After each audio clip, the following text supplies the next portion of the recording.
హైదరాబాద్లో ఆర్టీసీ సమ్మె కారణంగా విద్యార్థులు తీవ్ర ఇబ్బందులు ఎదుర్కొంటున్నారు. నిత్యం ఉచిత బస్సుల్లో ప్రయాణించే తమకు నేడు ఒక్క బస్సు కూడా కనిపించకపోవడంతో గమ్యస్థానాలకు చేరడం భారంగా మారిందంటున్నారు. ఆటో డ్రైవర్లు 100 నుంచి 200 రూపాయల వరకు డిమాండ్ చేస్తున్నారని, అంత స్తోమత తమకు లేదని విద్యార్థులు వాపోతున్నారు. కార్మికుల న్యాయమైన డిమాండ్లు ప్రభుత్వం వెంటనే పరిష్కరించాలని కోరుతున్నారు. ప్రయాణికుల ఇబ్బందులపై మరింత సమాచారాన్ని మా ప్రతినిధి సుజాత అందిస్తారు. ఆర్టీసీ జేఏసీ రెండో రోజు సమ్మె కొనసాగుతున్నటువంటి నేపథ్యంలో హైదరాబాద్లో బస్సులు లేకపోవడం వల్ల చాలా మంది ప్రయాణికులు ఇబ్బంది పడుతున్నారు. ప్రతి బస్ స్టాండ్స్ వద్ద బస్సుల కోసం ఎదురు చూస్తున్నటువంటి పరిస్థితి ఉంది. చాలా వరకు మెట్రోలు అదేవిధంగా ఆటోలలో వెళ్తున్నటువంటి ప్రయాణికులు బస్సు వస్తుందేమో వెళ్ళొచ్చు అని చెప్పేసి ఇటు మహిళలు కావచ్చు అదేవిధంగా ప్రయాణికులు అందరూ బస్సుల కోసం ఎదురు చూస్తున్నటువంటి పరిస్థితి ఉంది. ఒకసారి వాళ్ళతో మాట్లాడి రోజు ఫ్రీగా ట్రావెల్ చేస్తారా? ఈరోజు కష్టం అనిపిస్తుందా బస్సులు లేకపోవడంలో? సెమ్ ఎగ్జామ్స్ నడుస్తున్నాయి. ఎలా వెళ్తున్నారు? వచ్చే కొన్ని బస్సెస్లో లేదా షేర్ ఆటో వాళ్ళు డబ్బులు ఎక్కువ తీసుకుంటారు. కొన్ని మంది తీసుకుంటున్నారు, కొన్ని మంది నార్మల్గానే తీసుకుంటున్నారు. అయితే చూడొచ్చు, అంటే ఏదైనా బస్సులు రాగానే ఆల్టర్నేటివ్గా అటు ప్రభుత్వము ప్రైవేట్ డ్రైవర్స్ని కండక్టర్స్ని పెట్టి బస్సులు రన్ చేస్తుంది. వచ్చినటువంటి బస్సులు కొంతమంది వెళ్తున్నారు, మరికొంతమంది తమ ప్లేసెస్కి వెళ్ళేటువంటి బస్సులు లేక ఇబ్బంది పడుతున్నటువంటి పరిస్థితి అయితే ఉందనే చెప్పుకోవాలి. అయితే చాలా వరకు ఇటు బస్సెస్ కొన్ని వస్తున్నాయి, టైంకి రాకపోవడము, కొంత బస్సులు షార్టేజ్ ఉండడం వల్లనే ఇబ్బంది పడుతున్నారు అని చెప్తున్నారు. ఎక్కడికి వెళ్ళాలండి? బస్సులు ఉన్నాయా? బస్సులు మార్నింగ్ లేవు, ఇప్పుడు వస్తున్నాయి కానీ ఆ మధ్యలో నుంచి తీసుకెళ్తున్నారు.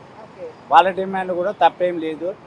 గత ప్రభుత్వం చూస్తేనేమో వాళ్ళు మోసం చేసిరు, ఈ ప్రభుత్వం చూస్తే కూడా ఏం చేస్తుందో తెలియదు. మొత్తానికి ప్రజలను ఇబ్బంది పెట్టకుండా చూడాలి. ఎవరిది వాళ్ళకు ఇవ్వాలి, ప్రజల్ని ఇబ్బంది పెట్టద్దాం. బస్సెస్ వస్తున్నాయా? వస్తలేవు. మరి ఎలా వెళ్ళాలి ఇప్పుడు? ర్యాపిడో. ఎంత అవుతుంది ర్యాపిడోకి వెళ్ళాలని? 190 రూపీస్. అదే బస్కి వెళ్ళాలంటే 40 రూపీస్. చూసారంటే 190 రూపీస్ ఖర్చు పెట్టి వీళ్ళు స్టూడెంట్స్ వెళ్ళాలి అని అంటే కష్టంగా ఉంది అని చెప్తున్నారు. మొత్తం ఇక్కడ అంటే ఎండలో నిల్చోలేక బస్సుల కోసము వీళ్ళు నీడకి వచ్చి నిల్చున్నారు. బస్సులు వస్తాయేమో వెళ్దామేమో అని చెప్పేసి వీళ్ళు వెయిట్ చేస్తున్నారు. ఒకసారి వీళ్ళతో మాట్లాడదాము. ఎక్కడికి వెళ్ళాలి మీరు? బస్ కోసం వెయిట్ చేస్తున్నారా? ఉన్నాయా బస్సులు? వస్తలేవు, లేట్ అవుతుంది. ఇప్పుడు బస్కి వెళ్ళాలంటే ఫ్రీగా వెళ్ళొచ్చు, ఆటోకి వెళ్ళాలంటే ఎంత ఖర్చు? 100 రూపీస్ అవుతుంది. అవునా? ఇప్పుడు ర్యాపిడోకి వెళ్తారా, బస్కి వెళ్తారా, లేకపోతే ఎలా వెళ్ళాలి? ఏమో చూడాలా, బస్సు వస్తే చూసి ఇక ర్యాపిడో బుక్ చేసుకొని వెళ్ళాలి. అంటే రోజు ఫ్రీగా వెళ్తున్నారు కదా, సో అరే ఫ్రీ బస్సు చాలా ఉపయోగంగా ఉంది, ఈ రోజు లేదు అనే ఫీల్ తెలుసు. అవును, తెలుస్తుంది. ఫ్రీ బస్ అలవాటు అయ్యింది. మేము ఊరికి వెళ్ళాలి. మరి ఎట్లా ఇప్పుడు బస్సులు ఏమన్నా ఉన్నాయా? ఏం లేదు, ఖాళీగానే ఉంది. ఆటోకే వెళ్ళాలి. ఆటోకి అంటే ఎంత అడుగుతారు? నార్మల్ రోజులు ఎంత అయితే ఇప్పుడు ఎంత? ఇప్పుడు ఎక్కువనే అడుగుతున్నారు, ఆటోకి అయితే చాలా ఎక్కువనే అడుగుతున్నారు. బస్సులు స్ట్రైక్ ఉన్నాయని తెలుసా? తెలియదు.